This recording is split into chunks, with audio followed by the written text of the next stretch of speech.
रणमो लोये शौत्रिकाळवर्ती अरहंताणम। रणमो लोये शौत्रिकाळवर्ती शिदाणम।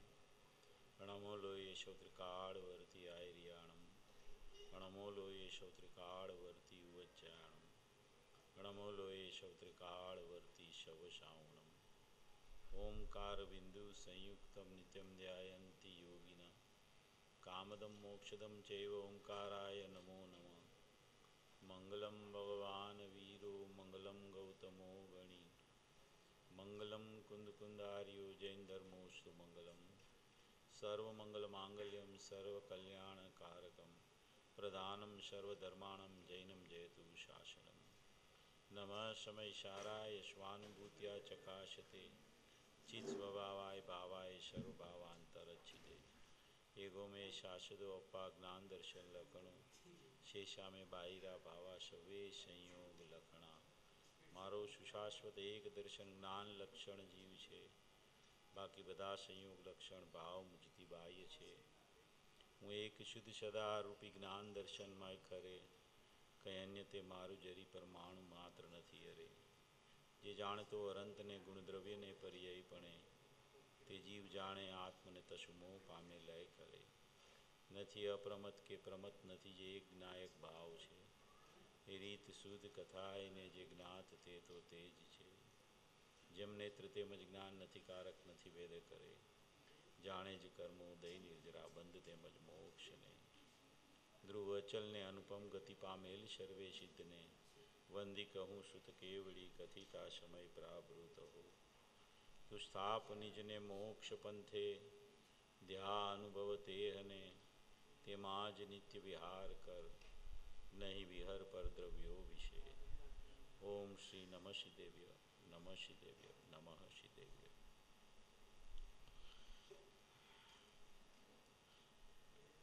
10 लक्षण महापर्व का आज प्रथम उत्तम क्षमा धर्म का दिन है।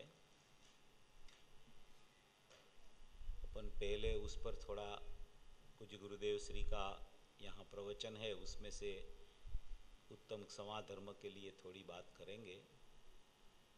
बाद में द्रव्य दृष्टि जिनेश्वर में जो पूज्य गुरुदेव श्री द्वारा जो बोल कहे हुए हैं उसका जो संकलन इसमें है उसमें से बोल लेंगे। ये जो 10 लक्षण धर्म है उसका आज से प्रारंभ हो रहा है। सचमुच में तो साल में 3 बार, माने कि जैसे हमारे गुजरात में पर्युषण पर्व बोलते हैं उसको, जैसे अपने साल में 3 बार ये पर्व आता है। मगर मुख्यतया ये भादरवा महीने का जो पर्युषण है 10 लक्षण धर्म है उसकी विशेषता होती है। सचमुच में ये जो 10 लक्षण धर्म है वो मुनिराज की शुद्धि की बढ़ोतरी की साधना के लिए पूर्णतया चारित्र दशा को प्राप्त करने के लिए ये 10 लक्षण धर्म होते हैं। जिसको सम्यक दर्शन दान चारित्राणी मोक्ष मार्ग की प्रगटता हो गई होती है, इसलिए इसको आगे उत्तम शब्द डाला है।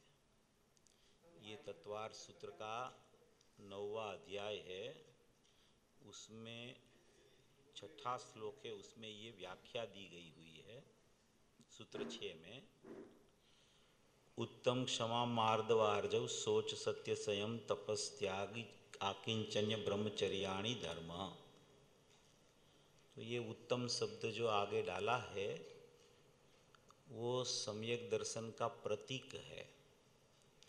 जिसको सम्यक दर्शन नान चारित्राणी मोक्ष मार्ग प्रकट हो गया हो उसको आगे जाने के लिए, माने कि उस स्वरूप जो आत्मा परिणम गया है उसको आगे शुद्धि की वृद्धि के लिए और चारित्र यथाख्यात की प्राप्ति के लिए ये 10 लक्षण धर्म होते हैं।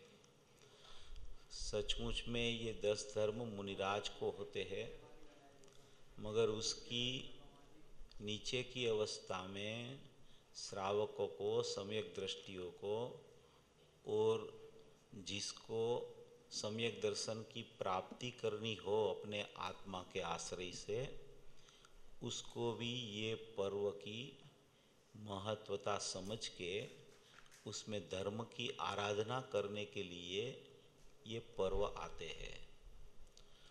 तो ये जो उत्तम शब्द डाला है वो सभी धर्मों में आगे उत्तम क्षमा, उत्तम मार्दव, उत्तम आर्जव, उत्तम सोच, उत्तम सत्य, उत्तम संयम, उत्तम तप, उत्तम त्याग, उत्तम आकिंचन और उत्तम ब्रह्मचर्य, ये उत्तम शब्द इसलिए डाला गया होता है कि जिसको आत्मा की अनुभूति वर्त रही है, सम्यक दर्शन ज्ञान चारित्राणी मोक्ष मार्ग जिसको प्रकट हो गया है, उसको उत्तम बोला जाता है, इसलिए उसमें आगे उत्तम शब्द डाला है। तो ये जो 10 लक्षण धर्म है, वो 10 लक्षण धर्म, उसमें सबसे पहला धर्म उत्तम क्षमा धर्म है। क्रोध के अभाव पूर्वक जो शुद्ध पर्याय प्रकट होती है, अशुद्ध पर्याय के अभाव पूर्वक जो शुद्ध पर्याय क्षमा की प्रकट होती है, उसको उत्तम क्षमा धर्म बोला जाता है। उत्तम क्षमा धर्म की बात यहाँ पूज्य गुरुदेव श्री की ये बुक है 10 लक्षण धर्म वाली, उसमें से मैं थोड़ा पढ़ के आपको बताता हूँ कि पूज्य गुरुदेव श्री ने इसमें उत्तम क्षमा धर्म के लिए ये पद्मनंदी पंचविंशति ग्रंथ में से पूज्य गुरुदेव श्री ने प्रवचन किया है। उसमें पूज्य गुरुदेव श्री ने उत्तम क्षमा धर्म के ऊपर जो लिखा है वो थोड़ा पढ़ के अपन उसकी चर्चा करके फिर द्रव्य दृष्टि जिनेश्वर का बोल शुरू करेंगे। आज से लक्षण पर्व शुरू होता है। पहला दिन उत्तम क्षमा का है। चारित्र दशा में वर्तते मुनियों को उत्तम क्षमा आदि 10 प्रकार का धर्म होता है। ये उत्तम क्षमा इत्यादि चारित्र दशा होती है, वह चारित्र मोक्ष का कारण है। मोक्ष का कारण सचमुच में चारित्र मोक्ष का कारण होता है। मोक्ष मार्ग को मोक्ष का कारण कहा जाता है, वो उपचार से कहा जाता है।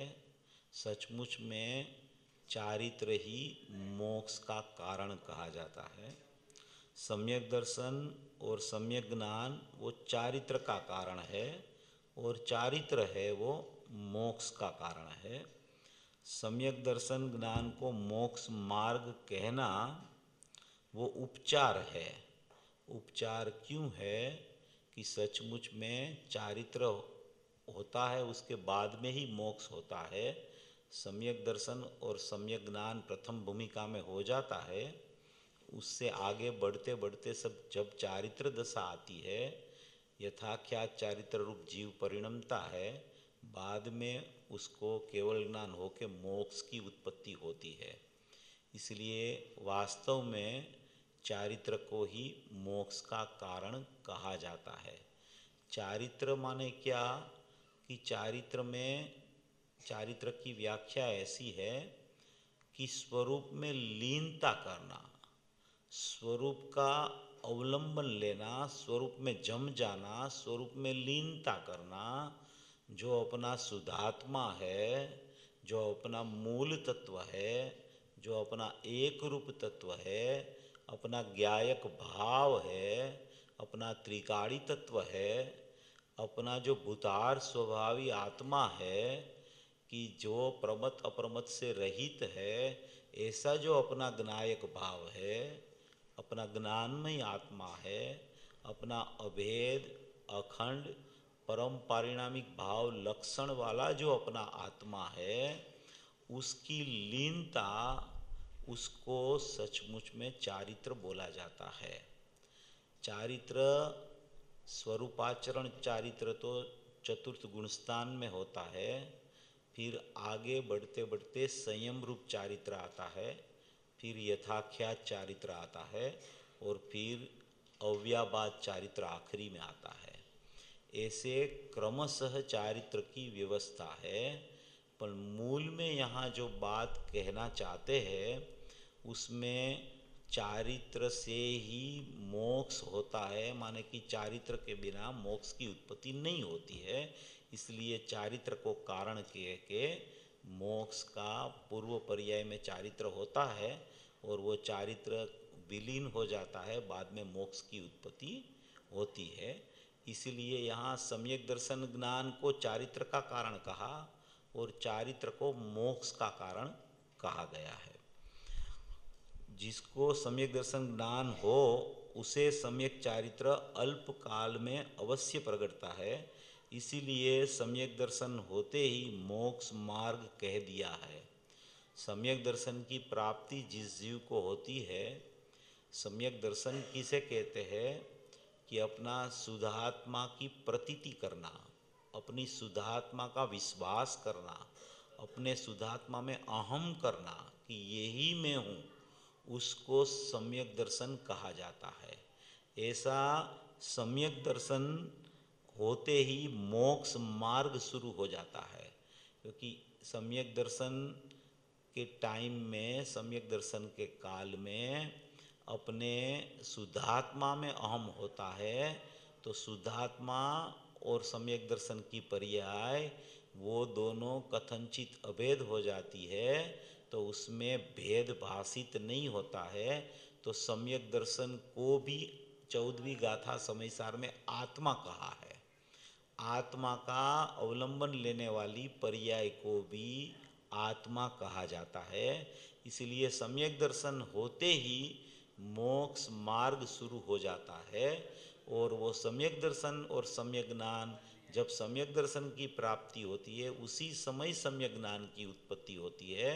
तो सम्यक दर्शन और सम्यक ज्ञान को चारित्र का कारण कह के चारित्र को मोक्ष का कारण कहा जाता है। जो जो शुद्ध पर्याय प्रकट होती है, जो जीव को शुद्ध पर्याय प्रकट होती है अपने आत्मा के लक्ष्य से, तो कोई भी शुद्ध पर्याय प्रकट होती है वो नियम रूप अपने शुद्धात्मा के लक्ष्य से ही होती है। चाहे चारित्र की पर्याय को सम्यक दर्शन, सम्यक ज्ञान कारण रूप कहा जाए, मगर सचमुच में तो वो आत्मा में वो चारित्र की पर्याय लीन होती है, तभी चारित्र उसको कहा जाता है। इसलिए पूर्व पर्याय में मोक्ष मार्ग को कारण कह के वर्तमान पर्याय में उसका कार्य बताया। उसका अर्थ ये है कि सम्यक दर्शन और सम्यक ज्ञान के बिना किसी जीव को चारित्र नहीं आता है।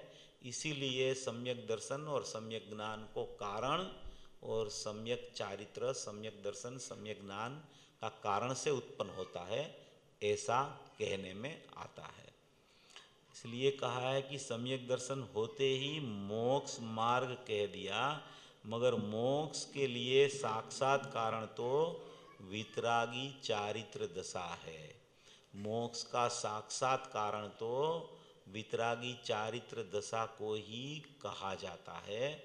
जब तक चारित्र दशा वितरागता स्वरूप नहीं आती है तब तक मोक्ष की उत्पत्ति होती नहीं है। इसलिए सम्यक दर्शन, सम्यक ज्ञान को चारित्र का कारण कहा और चारित्र को मोक्ष का कारण कहा।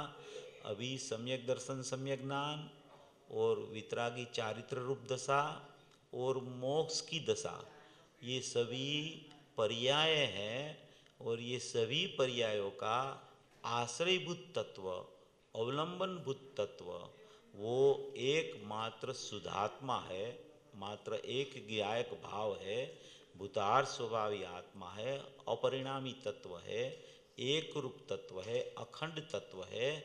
उसके आश्रय से ही ये सभी पर्याय क्रमशः प्रकट होती है। माने कि सम्यक दर्शन, सम्यक ज्ञान चतुर्थ गुण स्थान में होता है, उसी समय स्वरूप आचरण चारित्र भी आंशिक होता है।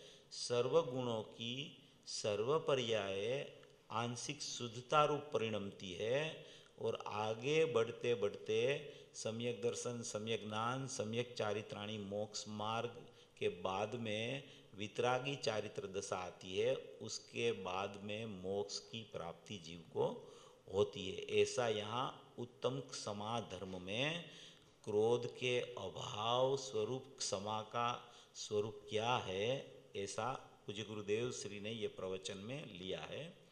तो यहाँ और कहना चाहते हैं कि मगर मोक्ष के लिए साक्षात कारण तो वितरागी चारित्र दशा है।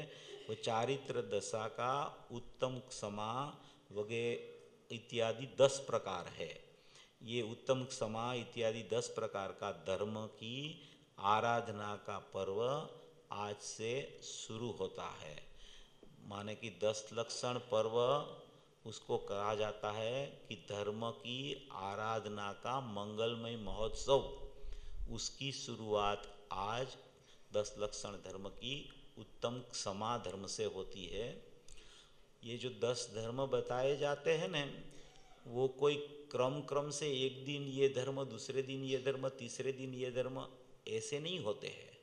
वो तो एक साथ में होते हैं 10 धर्म, मगर एक एक दिन का एक धर्म बता के 10 दिन का ये स्वरूप उत्तम क्षमा मार्दव आर्जव सोच संयम तप त्याग आकिंचन और ब्रह्मचर्य ऐसा स्वरूप बताया गया है।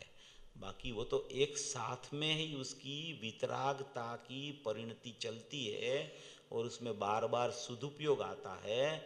उसको बोला जाता है कि ये जीव ये धर्म रूप परिणम रहा है। जैसे क्रोधमान माया लोभ जो कसाय है, तो वो उसकी माने कि क्रोधमान माया लोभ उसका निषेध करके क्षमा मार्दव आर्जव और सोच को बताया गया है। बाद में सत्य धर्म, संयम धर्म, तप धर्म, त्याग आकिंचन और ब्रह्मचर्य ऐसे 10 धर्म वितरागता की परिणति को बोला जाता है। माने कि एक एक दिन में एक धर्म कहा गया है ऐसा नहीं होता है। 10 धर्म एक साथ में होते हैं। माने कि वितरागी पर्याय प्रकट होती है, उसको 10 धर्म वो समय में लागू पड़ते हैं, ऐसा इसमें कहना चाहते हैं। 10 लक्षण पर्व उसको कहते हैं कि मोक्ष की आराधना का महोत्सव। ऐसे क्रोध कसाय के अभाव रूप में जो पर्याय क्षमा की प्रकट होती है उसको उत्तम क्षमा धर्म कहा जाता है। इतनी इसकी व्याख्या है। बाकी उत्तम मार्दव धर्म की व्याख्या अपन कल दिन आएगा उसका, तो कल चलाएंगे। अभी ये अपनी जो पूज्य गुरुदेव श्री का जो बोल है द्रव्य दृष्टि जिनेश्वर में से, उसमें से अपन बोल लेंगे। अभी ये पूज्य गुरुदेव श्री का बोल लेने से पहले अपन थोड़ा कुनकुन आचार्य, सिमंदर परमात्मा, अमृतचंद्र आचार्य और उसके बाद में गुरुदेव के पास ये बात कैसे आई उसकी थोड़ी बात अपन समझ लेंगे। तो वो क्या होगा कि जो अपनी परंपरा कहाँ से शुरू हुई है और गुरुदेव तक कैसे पहुँची है वो अपने को पता चलेगा। बहुत लोगों को ये इस सुनी भी होगी बहुत लोगों ने, मगर बार बार ये बातें सुनने से अपने को अपने स्वरूप की भी महिमा आती है और संतों की भी महिमा अपने को आती है। सिमंदर परमात्मा अभी जो महाविद्य क्षेत्र में विराजमान है, अभी यहाँ भरत क्षेत्र में महावीर परमात्मा का शासन चल रहा है और महाविद्य क्षेत्र में जीवन स्वामी सिमंदर परमात्मा अभी विद्यमान है। उसकी दिव्य ध्वनि निरंतर छूटती रहती है। दिन में 3 बार तो छूटती ही है और कोई चक्रवर्ती का विमान उधर आ जाए तो 4 बार भी दिव्य ध्वनि छूटती है। वो 6 घड़ी दिव्य ध्वनि निरंतर छूटती रहती है 3 बार।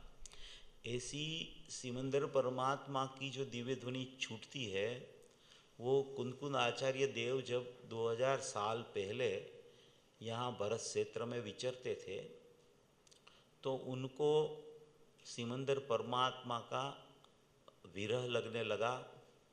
तो विरह लगने से उसने सदेह यहाँ से महाविदेह क्षेत्र की 8 दिन की यात्रा उसने की।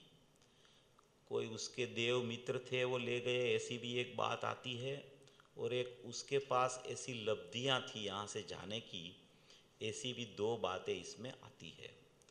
तो वो खुद स्वयं सदेह से महाविदेह क्षेत्र में यहाँ से 2000 साल पहले पोनुर हिल ऊपर से वहाँ महाविदेह क्षेत्र में खुद स्वयं गए। वहाँ जाके सिमंदर परमात्मा की देशना उसने 8 दिन तक सुनी, और वहाँ बाकी के टाइम में सिमंदर परमात्मा की देशना तो 3 बार छूटती है, बाकी के टाइम में श्रुत केवलियों के साथ भी अपनी जो जो शंकाएँ थी उसकी चर्चा करके समाधान किया। और वहाँ 8 दिन रह के बहुत साधना की उसने, और फिर वहाँ से यहाँ पोनुर हिल पर आकर उसने पंच परमागम की रचना की। ये पंच परमागम की रचना जो उसने की, प्रवचन सार, पंचास्तिकाय, अष्टपाहुड़, नियम सार, समय सार, ऐसे पंच परमागम की रचना कुनकुंद आचार्य देव ने की। वो वहाँ जाके सिमंदर भगवान की देशना का जो स्वरूप 8 दिन में उसने सुना था, श्रुत केवलियों के साथ जो जो भी चर्चाएं की थी, उसका पूरा स्वरूप अपने ज्ञान में, अपना ज्ञान भंडार में रख के यहाँ आ गए। और यहाँ आके उसने शास्त्र लिखना शुरू किया। प्रवचन सार लिखा, सम्यक ज्ञान प्रधान शास्त्र उसको कहा जाता है। समय सार जी परमागम लिखा, उसको दृष्टि प्रधान शास्त्र कहा जाता है। नियम सार जी परमागम लिखा तो उसको दृष्टि पूर्वक चारित्र प्रधान शास्त्र कहा जाता है। पंचास्तिकाय लिखा, अष्टपाहुड़ लिखा। ऐसा पंच परमागम की रचना कुनकुंद आचार्य देव ने महाविदेह क्षेत्र में से आकर यहाँ पे की। वो उसने 2000 साल पहले पंच परमागम की रचना की। उसके बाद में वो रचना ऐसे न ऐसे रह गई, माने कि उसके ऊपर कुछ हुआ नहीं। फिर 1000 साल बाद अमृतचंद्र आचार्य का जन्म हुआ, और अमृतचंद्र आचार्य ने वो कुनकुंद आचार्य के शास्त्र की माने कि टीका की। समय सार, प्रवचन सार, नियम सार तो पद्म प्रबलधारी देव मुनिराज ने टीका की उसकी। तो ये जो सब टीकाएँ हुई वो अमृतचंद्र आचार्य देव द्वारा हुई। टीका माने विस्तार। जो दो लाइन वाली गाथा होती है कुनकुंद आचार्य भगवान की, उसका अमृतचंद्र आचार्य देव ने उसकी टीका करके उसका स्पष्टीकरण किया कि कुनकुंद आचार्य देव ये 2 लाइन की गाथा में ये कहना चाहते हैं, ऐसा स्पष्टीकरण किया। पूज्य गुरुदेव श्री बार बार फरमाते हैं कि भरत क्षेत्र में कुनकुंद आचार्य देव ने सर्वज्ञ भगवान जैसा कार्य किया है, तीर्थंकर जैसा कार्य किया है। और अमृतचंद्र आचार्य देव ने कुनकुंद आचार्य के शास्त्र की टीका यानी कि विस्तार करके गणधर जैसा कार्य किया है। ऐसा पूज्य गुरुदेव श्री बार बार फरमाते रहते हैं। तो ऐसी अमृतचंद्र आचार्य देव ने वो परमागमों की टीका की, विस्तार किया। उसके बाद में वो टीका और विस्तार तो हो गया, उसके बाद में जो संस्कृत में जो टीकाएँ हुई वो समझने वाला वर्ग भी बहुत कम था। तो ऐसा विचार किया गया कि इसका हिंदी अनुवाद किया जाए। तो वो हिंदी अनुवाद के पहले तो ढूंढारी भाषा में अनुवाद हुआ। वो ढूंढारी भाषा में अनुवाद होने के लिए जयपुर में ऐसे सब विद्वान इकट्ठे हुए कि इसको अपनी भाषा में परिवर्तित किया जाए। तो वहाँ ऐसी चर्चा हुई, उसमें कई लोगों ने ऐसा बोला कि भाई ये तो दृष्टि प्रधान शास्त्र है, इसका माने कि अनुवाद करना जरूरी नहीं है। कोई लोग ने बोला कि इसका अनुवाद होना ही चाहिए। तो फिर ऐसा प्रश्न उठाया कि जब साकर खाने से गधे की मौत हो जाती है तो क्या मनुष्य को साकर नहीं खाना, ऐसा एक प्रश्न उठा। तो फिर वहाँ सबने मिलके नक्की किया कि नहीं, इसका अनुवाद तो होना ही चाहिए, जो चलती भाषा है उसमें अनुवाद होना ही चाहिए। तो फिर अनुवाद कौन करे, तो उसमें बहुत विद्वान थे, उसमें सभी ने जयचंद्र जी छाबड़ा के ऊपर कलश ढोड़ दिया कि इसका अनुवाद आप करोगे और सब लोग फिर देख लेंगे, जो जो विद्वान होंगे वो। तो इस तरीके से उसका जो जयचंद्र पंडित ने माने कि सरल भाषा में, ढूंढारी भाषा में वो संस्कृत का अनुवाद कर दिया, उसका हिंदी भी हुआ। और उसके बाद में परम श्रुत प्रभावक मंडली की स्थापना श्रीमद राजचंद्र जी ने मुंबई में की और वहाँ उसका अनुवाद, जैसे समयसार ग्रंथ का अनुवाद पूर्ण 1975 संवत में हुआ और वो पूर्ण हुआ। उसके बाद में 1978 में फागुन महीने में, फाल्गुन बोलते हैं ना आप हिंदी में, फाल्गुन महीने में पूज्य गुरुदेव श्री के पास वो 75 में जो अनुवाद पूर्ण हुआ उसकी प्रत 78 में पूज्य गुरुदेव श्री के हाथ में आई। और वो प्रत उसके हाथ में दामनगर में से दामोदर भाई जो थे, वो स्थानकवासी थे, उसके पास से उसको वो प्रत मिली।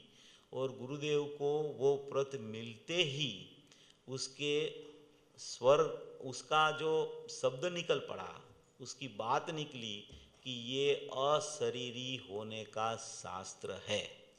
इस तरीके से ये जो सब टीका हुई, विस्तार हुआ, अनुवाद हुआ, उसके बाद में श्रीमद राजचंद्र जी ने उसका हिंदी में करवाया। और जब श्रीमद राजचंद्र जी ने ये हिंदी अनुवाद करने के लिए जब जयपुर से बुक मंगवाई, समयसार जी की प्रत मंगवाई, तो जब उसको वो प्रत पोस्टमैन देने के लिए आया, उसके पास आई, तब उस टाइम में तो ये अपनी जो नगद नोटें अभी चलती है ना, वो नहीं चलती थी। तब क्या था, रुपया चलता था, रुपया, सिक्का। तो वो सिक्का होता था ना, वो बैलगाड़ी होती है ना, बैलगाड़ी, उसके पहिए कितने बड़े होते हैं, इतने बड़े सिक्के आते थे। और वो सिक्के जो थे वो थाली में भर के श्रीमद राजचंद्र जी ने वो पोस्टमैन को दे दिया। उसको समयसार का इतना बहुमान आया कि वो पोस्टमैन को इतना उसने सिक्का दे दिया, उसको माने कि इतना उसको महिमा आया समयसार जी परमागम का कि ये समयसार जी परमागम हमारे पास आ गया। उसको इतनी महिमा आई, उसने अनुवाद करवाया और उसके बाद में गुरुदेव के पास आया। तो गुरुदेव को तो उसमें से पढ़ के ऐसा ही भाषित हुआ कि अशरीरी होना हो तो यही शास्त्र में निमित्तपना पड़ा है, उससे अशरीरी सिद्ध दशा हो सकती है। एक निमित्त रूप से समयसार है और एक उपादान रूप समयसार यहाँ अपने पास है। सबके पास समयसार है, सबके पास अपना शुद्धात्मा समयसार स्वरूप है और वो शुद्धात्मा समयसार स्वरूप को बताने वाला निमित्त रूप से समयसार ग्रंथ है। तो ये निमित्त और उपादान का ऐसा सुमेल है कि जो समयसार पढ़ता है, जिसकी समयसार पर नजर जाती है, तो उसको वहाँ ऐसा दिखता है कि उसमें मेरा ही नाम लिखा है। जहाँ उसकी नजर जाती है उसको वहाँ शुद्धात्मा मिलता है। ऐसी समयसार में अशरीरी होने की बातें छिपी हुई है। वो समयसार तो अपन कल सवेरे शुरू करेंगे, मगर इसमें जो बोल है ना, बहुत से बोल समयसार के लिखे हुए हैं। इसमें समयसार के, नियम सार के बोल इसमें बहुत है। तो इस तरीके से ये परंपरा होते होते होते होते ये शास्त्र पूज्य गुरुदेव श्री के पास आया और पूज्य गुरुदेव श्री ने 45 साल में सैकड़ों बार तो अपने अंदर में उसने पढ़ लिया और 19 बार तो उसका जाहिर में स्वाध्याय करवाया। कोई बार 2 साल, कोई बार 2.5 साल उसका स्वाध्याय समय सार का तो निरंतर चलता ही रहे 45 साल में। कोई टाइम बीच में ऐसा आवे कि कभी समय सार नहीं चलता हो, 2 अलग अलग शास्त्र चलते हो सवेरे और दोपहर को, बाकी समय सार तो निरंतर चले, निरंतर चले। क्योंकि उसने उसमें अप्रतिबुद्ध कैसे प्रतिबुद्ध हो जाए और वो प्रतिबुद्ध होते ही उसकी परिणति निरंतर चलती रहे और उसको मोक्ष की प्राप्ति कैसे हो जाए, उसकी पूरी विधि समयसार जी परमागम में बताई गई है। ऐसा पूज्य गुरुदेव श्री को उसमें से देखने मिला। वो 1978 में पूज्य गुरुदेव श्री के पास आया और बाद में 4 साल बाद 1982 में उसके पास मोक्ष मार्ग प्रकाशक आया हाथ में। मोक्ष मार्ग प्रकाशक भी उसको राजकोट में से मिला और मोक्ष मार्ग प्रकाशक उसको देने वाला भी दामोदर भाई नाम था उसका। समयसार उसको देने वाले का नाम भी दामोदर भाई था। एक राजकोट में देने वाला दामोदर भाई था, एक दामनगर में देने वाला दामोदर भाई था। ये दोनों ने उसको समयसार और मोक्ष मार्ग प्रकाशक दिया। मोक्ष मार्ग प्रकाशक जब उनके हाथ में आया तो मोक्ष मार्ग प्रकाशक हाथ में आया तो उसको पढ़ते पढ़ते पढ़ते पढ़ते ऐसा लगने लगा कि नहीं खाना नहीं पीना, सवेरे से मोक्ष मार्ग प्रकाशक लेके वो पेड़ के नीचे अंदर बखोल में बैठ जावे, शाम तक खड़े ही नहीं होवे उधर से, इतना उसको रस उसमें से मिलने लगा। उसको ऐसा लगा कि मेरे को जो चीज़ चाहिए थी, मैं जो चीज़ सोचता था, उसी के सब जवाब ये मोक्ष मार्ग प्रकाशक में है। क्योंकि वो जो संप्रदाय में थे वहाँ तो ये कोई बातें थी ही नहीं। उनको ऐसा लगता था कि मैं यहाँ हूँ मगर मेरे अंदर में कुछ है और मेरे बाहर में ये वैस कुछ है, ये मुझे सुहाता नहीं है, ऐसा बार बार उसको अंदर में लगता था ऐसा।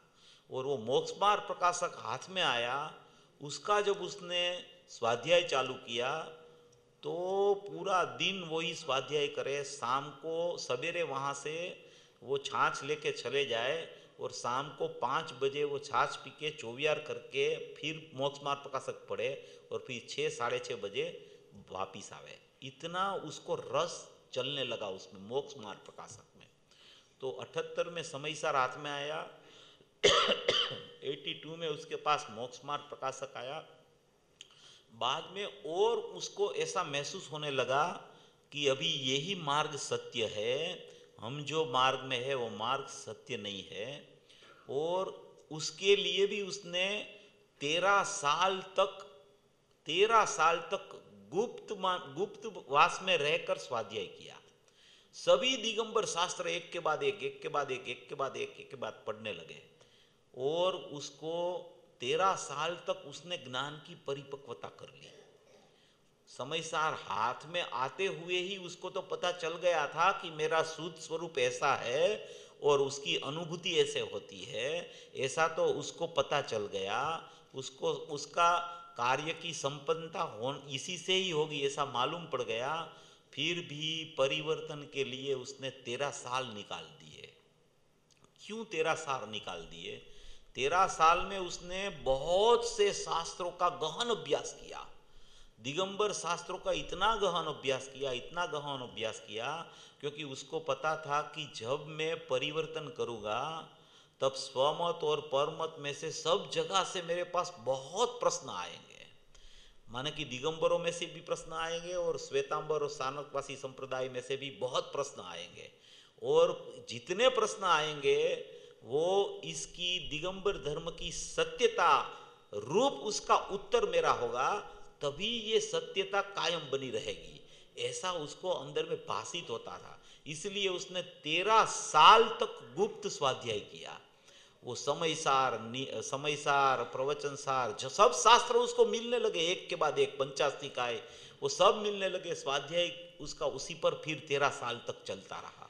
बाद में उसने परिवर्तन किया और परिवर्तन करके 45 साल तक उसने जो दिव्य ध्वनिवत जो माने कि अध्यात्म की गंगा बहाई, आगम का सारभूत अध्यात्म का निचोड़ निकाल के अपने हाथ में दे दिया कि तेरा स्वरूप ऐसा है, तेरा ज्ञायक भाव ऐसा है, तेरा अनादि अनंत स्वभाव ऐसा है, तू खुद भगवान है, तुझे भगवान बनने की बात अलग है मगर सचमुच में जो तू भगवान ही है ऐसा तुझे महसूस हो जाएगा तो तू भगवान हो जाएगा। ऐसी देशना की जो वर्षा उसकी 45 साल तक चली, उसमें जो विरोधी लोग भी आते थे तो विरोधी लोग सुनने के लिए और विरोध करने के लिए आते थे, वो उसको सुनते ही उसके हो जाते थे, क्योंकि उसकी आवकार की पद्धति भी ऐसी, मिठास से बुलावे, विरोधी आवे तो भी तू भगवान है ऐसा कहे। ऐसा कौन पुरुष होगा कि जो सभी जीव को भगवान देखे? ऐसा पुरुष तो अपने को कहीं इस युग में पूज्य गुरुदेव श्री के अलावा कोई दिखाई नहीं देता है कि सभी को भगवान देखे, सभी को भगवान बोले। ऐसा बोले कि तू पर्याय में पामर है, वो पामरता को भूल जा, तेरी पूर्णता को याद कर, तेरा परमात्मा स्वरूप अंदर में विराजमान है उसको तू याद कर। ऐसा ये पूज्य गुरुदेव श्री ने 45 साल तक ये जो आगम का सारभूत अध्यात्म निचोड़ निकाल के अपने हाथ में दिया, उसके ये बोल है सब द्रव्य दृष्टि जिनेश्वर में। इतनी द्रव्य दृष्टि की सूक्ष्मता वाली बात पूज्य गुरुदेव श्री ने कही है। पूज्य गुरुदेव श्री की 45 साल की जो ये यात्रा चली है उसमें सभी विषयों का स्पष्टीकरण उसने किया है। माने कि स्वभाव विभाव का भी स्पष्टीकरण, स्वभाव का भी स्पष्टीकरण, शुद्धता अशुद्धता का स्पष्टीकरण, उपादान निमित्त का, निश्चय व्यवहार का, क्रमबद्ध का, कारण शुद्ध पर्याय का, अनेकांत का, स्यादवाद का, सभी तरह का स्पष्टीकरण पूज्य गुरुदेव श्री ने कहा कर दिया है। किसी को अपने को कोई चीज के लिए पूछना न पड़े, इतना स्पष्टीकरण पूज्य गुरुदेव श्री ने 45 साल में कर दिया है। और जितना स्पष्टीकरण किया है उसमें दो बात की मुख्यता रही पूज्य गुरुदेव श्री की, मूल में मूल दो बात की मुख्यता रही। वो कोई भी प्रवचन आप देख लो उसका, उसमें ये दो बात की मुख्यता से सब प्रवचन उसके आते रहते थे। एक तो शुद्धात्मा का स्वरूप क्या है, सबसे पहली बात पूज्य गुरुदेव श्री की ये आती थी कि शुद्धात्मा का स्वरूप क्या है, शुद्धात्मा कैसा है, शुद्धात्मा कौन है, शुद्धात्मा कहाँ रहता है, शुद्धात्मा किस तरीके से बसता है। वो पहले में पहले शुद्धात्मा को दिखाते रहते थे कि शुद्धात्मा का स्वरूप क्या है। पहले में पहले आत्मा, आत्मा कैसा है, आत्मा कौन है, आत्मा कहाँ रहता है, आत्मा कैसा है, आत्मा क्या करता है, आत्मा कहाँ रहता है, वो किस तरीके से विद्यमान है, वो तेरे पास ही पड़ा है, तू ही आत्मा है। वो पहले में पहले दृष्टि का विषय की मुख्यता से ही सभी बात पूज्य गुरुदेव श्री की चलती थी। और दूसरी बात ये चलती थी कि उसकी अनुभूति कैसे होवे। शुद्धात्मा तो तू है ही, भगवान तो तू है, ज्ञायक भाव तो तू है, ध्रुव परमात्मा तो तू है, अपरिणामी तत्व तो तू है, मगर उसकी अनुभूति कैसे होवे, उसका स्वसंवेदन कैसे होवे, उसकी प्रतीति कैसे हो जाए, उसमें लीनता कैसे हो जाए, सम्यक दर्शन ज्ञान चारित्राणी मोक्ष मार्ग कैसे प्रकट हो जाए। ये दो बात पूज्य गुरुदेव श्री की मुख्यतया सभी प्रवचनों में देखने को मिलती है। ये दो बात तो वो करते ही रहते थे। और इसकी जो शैली थी वो श्रद्धा और ज्ञान का सुमेल वाली शैली थी पूज्य गुरुदेव श्री की। श्रद्धा की विषय की बात करें और अपनी पर्याय में चलती हुई स्थिति का ज्ञान कराते जाए कि तेरी पर्याय में ऐसे भाव चल रहे हैं, ऐसे विभाव चल रहे हैं, इतनी अशुद्धता चल रही है, तेरा उपयोग राग की सन्मुख निरंतर चल रहा है, तेरा उपयोग बहिर्मुख चल रहा है, वो उपयोग को उपयोगवान की तरफ कैसे लाना, कैसे अनुभूति तेरे को हो सकती है, तेरा उपयोगवान कैसा है, वो निर्विकल्प स्वभावी आत्मा है, वो श्रद्धा का श्रद्धेय है, और वो उसको ज्ञान का ज्ञेय कैसे वो बन जाए कि तेरा जो बहिर्मुखी ज्ञान है, वो राग की सन्मुख हो रहा है, पर की सन्मुख हो रहा है, वो उपयोग तेरा उपयोगवान को कैसे बैठ जावे, उपयोगवान के साथ कैसे अनन्य है वो अभेद हो जावे, ये बात उसकी मुख्यतया सब प्रवचनों में आती है। दृष्टि का विषय दिखाते जाए, उसका आदर कराने का सिखाते जाए और अपनी पर्याय में वर्तती परिस्थितियों का ज्ञान कराते जाए, और ज्ञान कराते कराते वो उपदेश में वो भी कहते जाए कि तेरा उपयोग बहिर्मुख बस रहा है, बहिर्मुख चल रहा है, पराश्रित भाव चल रहा है, वो स्व आश्रित कैसे हो जाए उसकी विधि भी वो बताते जाए, पर्याय का ज्ञान कराते जाए, द्रव्य की दृष्टि का उपदेश देते जाए, और वो पर्याय बहिर्मुख है वो अंतर्मुख कैसे होते जाए हो जाए उसकी विधि बतावे। ये पूज्य गुरुदेव श्री की बातों का मर्म है। कोई भी प्रवचन अपन सुनते हैं तो ये बातें तो उसमें आती ही रहती है, आती ही रहती है, आती रहती है, क्योंकि अपना स्वभाव है वो त्रिकाली द्रव्य है, वो शुद्ध है, और पर्याय भी अपनी है, और पर्याय में अशुद्धता भी अभी चल रही है। तो दोनों चीज को सामने रख के कहाँ तेरे को जाना है, अभी तू कहाँ खड़ा है और तू कहाँ जाएगा, तो तेरे को तेरे आत्मा की प्राप्ति हो जाएगी। ऐसी बातें पूज्य गुरुदेव श्री के प्रवचनों में आती रहती है।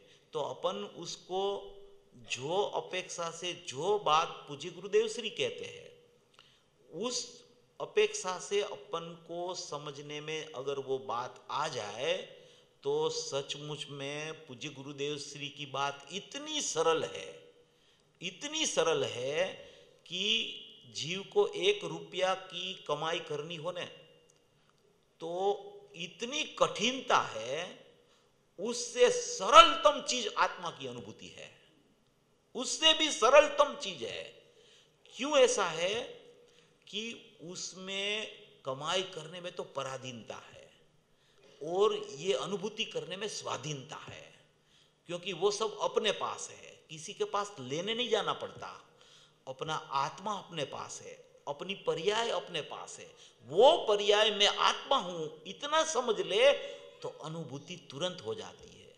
अपने घर में अपन जाते हैं, अपना माना हुआ घर है ना, जो बाहर का घर है, उसमें अपन जाते हैं तो अपन किसी की परमिशन नहीं लेनी पड़ती किसी को कि मैं अंदर में आऊँ घर में, ऐसा पूछना नहीं पड़ता।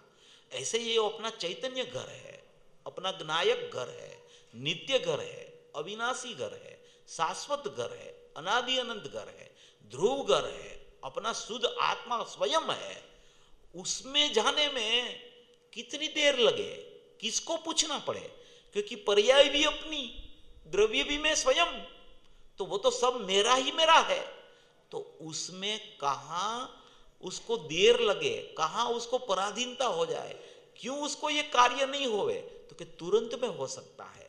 मगर गुरुदेव जैसा कहते हैं, गुरुदेव जो बात जिस अपेक्षा से जहां से समझाते हैं वहां अपन खड़ा रह के उसको सुने, समझे और विचार में ले, चिंतन में ले, मनन में ले, प्रयोग में ले, तो सचमुच में अनुभूति बहुत सरल चीज है।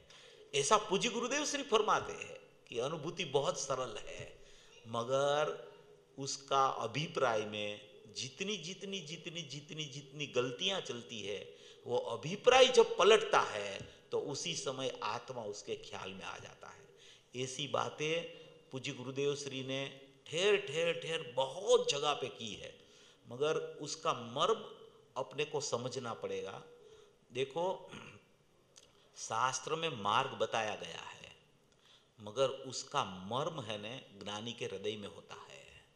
शास्त्र मार्ग दिखाता है, मगर मार्ग पर चलना गुरु सिखाता है, और उसका मर्म कैसे मार्ग पर चलना, कहाँ जाना, कहाँ खड़ा है वहाँ से कहाँ जाना, वो ये अपने परम धर्म पिता पूज्य गुरुदेव श्री अपने को बताते हैं। उस अपेक्षा से अपन समझे उसकी बात को, उस बात को अपन उसने कहा है उस तरीके से विचार में लेवे तो आगम भी सरल लगेगा और आगम का सारभूत अध्यात्म का निचोड़ निकाल के पूज्य गुरुदेव श्री ने अपने को दिया है, वो भी सरलतम लगेगा। ऐसी ये पूज्य गुरुदेव श्री की बात है। अभी इसमें जो एक बोल जो लिखा है, ये गुरुदेव श्री का फोटो है ना, उसके पहले सामने एक बोल लिखा है, आप निकालिए सब। उसमें ऐसा लिखा है कि द्रव्य दृष्टि का उपदेश प्रथम क्यों, ऐसा एक बोल इसमें लिखा है कि द्रव्य दृष्टि का उपदेश प्रथम क्यों। अभी तो पर्याय में राग चल रहा है, राग को अपना मानना ऐसा मिथ्यात्व चल रहा है, बहिर्मुखता अनादि से चल रही है, उसको कैसे दूर किया जाए, उसको कैसे ज्ञान में लिया जाए, ऐसा उपदेश देने के बजाय ये द्रव्य दृष्टि का उपदेश ही प्रथम में प्रथम क्यों दिया जाता है, ऐसा इसमें आचार्य अकलंक देव तत्वार्थ वार्तिक भाग 1 प्रश्न 266 वाला इसमें एक बोल प्रिंट किया हुआ है कि द्रव्य दृष्टि का उपदेश प्रथम क्यों। उसमें लिखा है जैसे जेल में पड़ा हुआ व्यक्ति बंद के कारणों को सुनकर डर जाता है और हताश हो जाता है। जेल में कोई आदमी पड़ा होता है तो वो बंद के कारणों को सुनकर डर जाता है और हताश हो जाता है, परंतु यदि मुक्ति का उपाय उसे बतलाया जाता है तो उसे आश्वासन मिलता है। उसको ऐसा लगता है कि मैं मुक्त हो जाऊंगा क्योंकि मैं स्वरूप से ही मुक्त हूँ, इसलिए मुक्ति तुरंत आ सकती है। ऐसा उसको मुक्ति का उपाय बताया जाए तो उसको आश्वासन मिलता है, उसको शांति मिलती है कि मैं बंधों के कारणों को तो अनादि से सुन रहा हूँ, मगर मैं मुक्त हूँ ऐसा तो मुझे आज तक पता ही नहीं था। अभी उसको ऐसा बोला जाए कि तू बंधा हुआ पर्याय अपेक्षा से होने पर भी द्रव्य से देखा जाए तू सदैव मुक्त है, तू बंधा ही नहीं है, तू मुक्त ही है। जो जेल में जाता है उसको बोला जाता है कि ये बंधा है, अभी जो जेल में गया ही नहीं वो सदाई मुक्त है, कभी कहीं ना जाता है इसलिए वहां से उसको कभी वापिस नहीं आना है। ऐसा मेरा त्रिकाल स्वभाव है, ऐसा मेरा द्रव्य स्वभाव है, ऐसा मेरा ध्रुव स्वभाव है, ऐसा मेरा मुक्त स्वभाव है।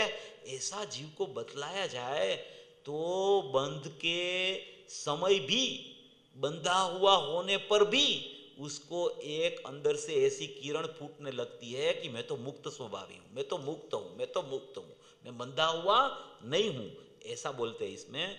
यदि उसको मुक्ति का उपाय बतलाता जाता है तो उसे आश्वासन मिलता है और वह आसान्वित हो बंधन मुक्ति का प्रयास करता है।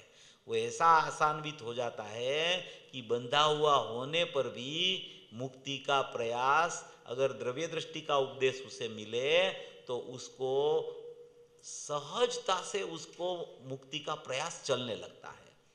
उसी प्रकार अनादि कर्म बंधन बद्ध प्राणी प्रथम ही बंध के कारणों को सुनकर डर न जाए, माने कि मैं बंधा हुआ हूँ, मेरे में तो राग चल रहा है, मेरे में तो मिथ्यात्व चल रहा है, मैं तो अज्ञानी हूँ, अभी ये अज्ञान कैसे दूर होगा, बंध कब चला जाएगा तो मोक्ष होगा, राग का अहम कब चला जाएगा तो मिथ्यात्व छूट के सम्यक दर्शन हो जाएगा, लीनता कब होगी तो वितरागता हो जाएगी। ऐसा उसको वही बात अनादि से बताई जाए कि तू बंधा हुआ है, तू रागी है, तू अज्ञानी है, तू मिथ्या दृष्टि है, ऐसा ही अगर उसको बताया जाए तो वो कभी मुक्त स्वरूप हूँ ऐसा सोच ही नहीं पाता है। क्या होता है कि जीव हमेशा राग को दूर करने का प्रयास करता रहता है, हैं? अभी राग को दूर करने का प्रयास क्यों करता रहता है, ये अपनी चर्चा द्रव्य दृष्टि का उपदेश क्यों उसके ऊपर चल रही है। ये आप सब लोग जो पढ़ते हो ना उसमें तो ऐसा आता है कि राग ऐसे दूर होता है, हैं? वो उपदेश शैली है, राग को दूर नहीं करना है ऐसा नहीं है, मगर राग को दूर करने का उपदेश दिया जाता है तो वो क्यों दिया जाता है कि जो जीव सचमुच में राग को अपना मानता है तो राग को दूर करने की चिंता उसको लगी रहती है। अभी यहां ये बता रहा है कि तेरे में राग ही नहीं है, तू तो ज्ञान स्वभावी आत्मा है, तू मुक्त स्वरूप आत्मा है, तू ज्ञायक देव है, तू अनादि अनंत परमात्मा है। इसलिए उसको ऐसा महसूस होने लगता है कि मैं तो सदैव मुक्त हूं, मैं बंधा ही नहीं हूं, मैं तो मुक्त स्वभावी आत्मा हूं। ऐसा उसको द्रव्य दृष्टि का उपदेश अगर मिलने लगता है तो एक आशा की किरण उसमें एक जागरूकता वाली खिलती है अंदर से। यो हो बंध के समय में भी मैं मुक्त हूं, जब राग चलता है तब भी वितरागता मेरी कायम बनी रही है। ऐसा उसको एक अंदर में विचारधारा चलने लगती है। इसलिए द्रव्य दृष्टि का उपदेश पहले देने में आता है। उसी प्रकार अनादि कर्म बंधनवत प्राणी प्रथम ही बंध के कारणों को सुनकर डर न जाए और मोक्ष के कारणों को सुनकर आश्वासन को प्राप्त हो, इस उद्देश्य से मोक्ष मार्ग का निर्देश सर्वप्रथम किया है। मोक्ष मार्ग का सर्वप्रथम निर्देश किया है।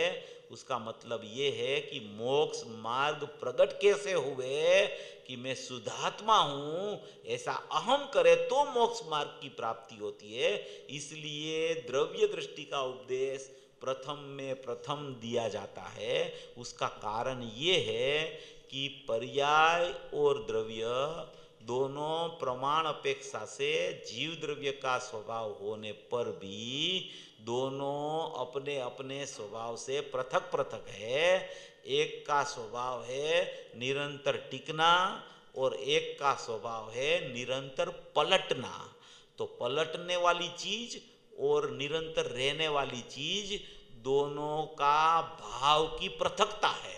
दोनों प्रमाण अपेक्षा से द्रव्य का ही भाव होने पर भी अगर उसको पृथक पृथक देखा जाए तो दृष्टि का विषय है वो शुद्ध ध्रुव आत्मा है, वो निरंतर ऐसा न ऐसा ऐसा न ऐसा रहता है और पर्याय प्रति समय पलटती रहती है, प्रति समय पलटती रहती है। पूज्य गुरुदेव श्री के प्रवचनों में, पुराने प्रवचनों में ये बातें बहुत आती थी कि जो घंटी होती है ना, घंटी पीसने की है, जिसमें गेहूं पीसते हैं अपन, तो वो घंटी के दो पहिए होते हैं, पहिए बोलते हैं ना आप, क्या बोलते? तो उसमें एक पहिया होता है स्थिर होता है और दूसरा ऊपर वाला पहिया होता है ना वो घूमता रहता है। तो नीचे वाला पहिया है वो द्रव्य का है और ऊपर वाला पहिया है वो पर्याय का है।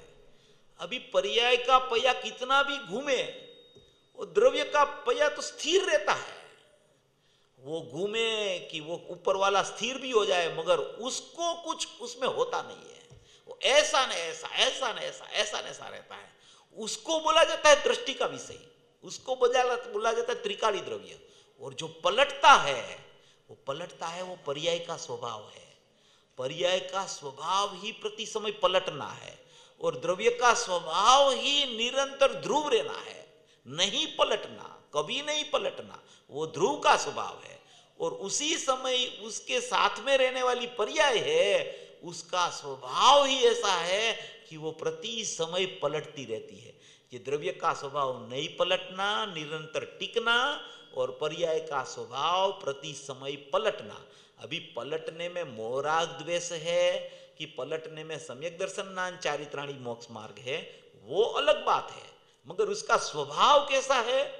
पलटना, निरंतर निरंतर परिवर्तित होना पर्याय का स्वभाव है और निरंतर टिकना, निरंतर ध्रुव रहना वो द्रव्य का स्वभाव है।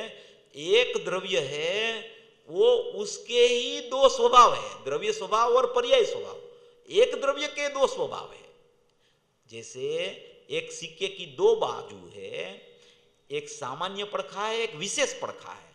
विशेष पड़खा में परिणमन चलता है, सामान्य पड़खा है वो ध्रुव रूप रहता है। ऐसे द्रव्य पर्याय की स्थिति है। इसलिए इसमें कहा गया है कि सबसे पहले द्रव्य दृष्टि का उपदेश क्यों, कि उसको आश्वासन मिले, उसको शांति होवे, उसको ऐसा महसूस होवे कि मैं तो स्वभाव से ही शुद्ध हूँ, स्वभाव से ही मैं ध्रुव हूँ, स्वभाव में से ही मेरे में परिणमन नहीं हुआ है, मेरा स्वभाव ही अपरिणामी है।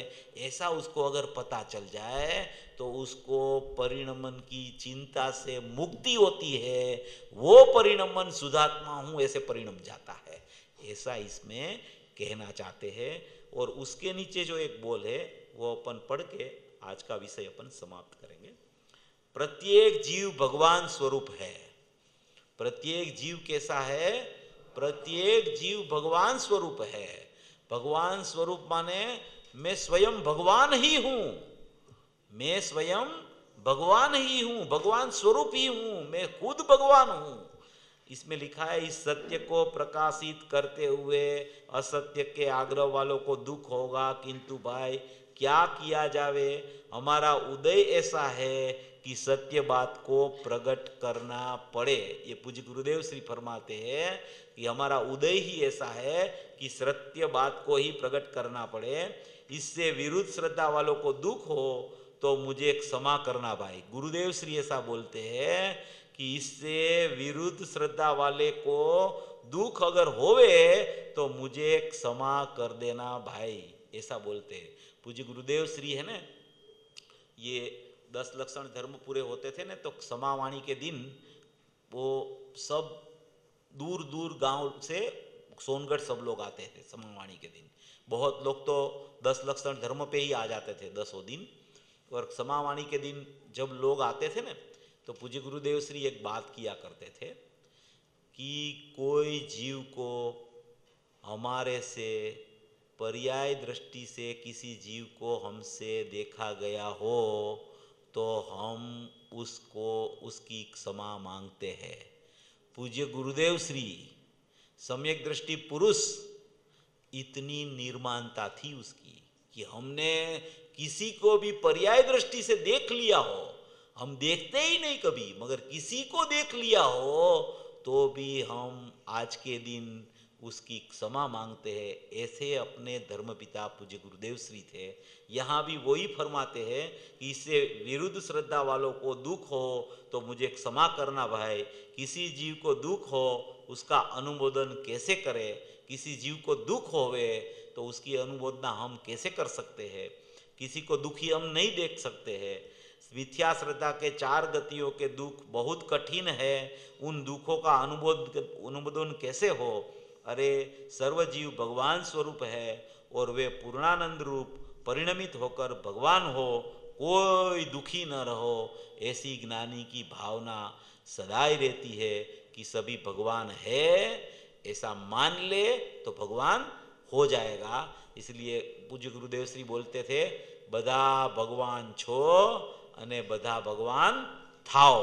ये पूज्य गुरुदेव श्री का मंत्र था कि सब भगवान हो और सब भगवान हो जाओ। बस इसी तरीके से पूज्य गुरुदेव श्री ने जो अपने को जो सिखाया है और वो परंपरा सिमंदर परमात्मा से कुंकुदाचार्य तक, कुंकुदाचार्य से अमृतचंद्र आचार्य तक और बहुत से ज्ञानी धर्मात्मा जो श्रावक हुए, अविरत सम्यक दृष्टि हुए, उसके साथ मिलके पूज्य गुरुदेव श्री श्रीमद राजचंद्र जी, सोगानी जी, पूज्य बेन श्री जो सब ज्ञानी हुए, तो उसकी एक ही देशना रहती है सभी ज्ञानियों की कि सब जीव द्रव्य दृष्टि से भगवान है और पर्याय में पामरता है।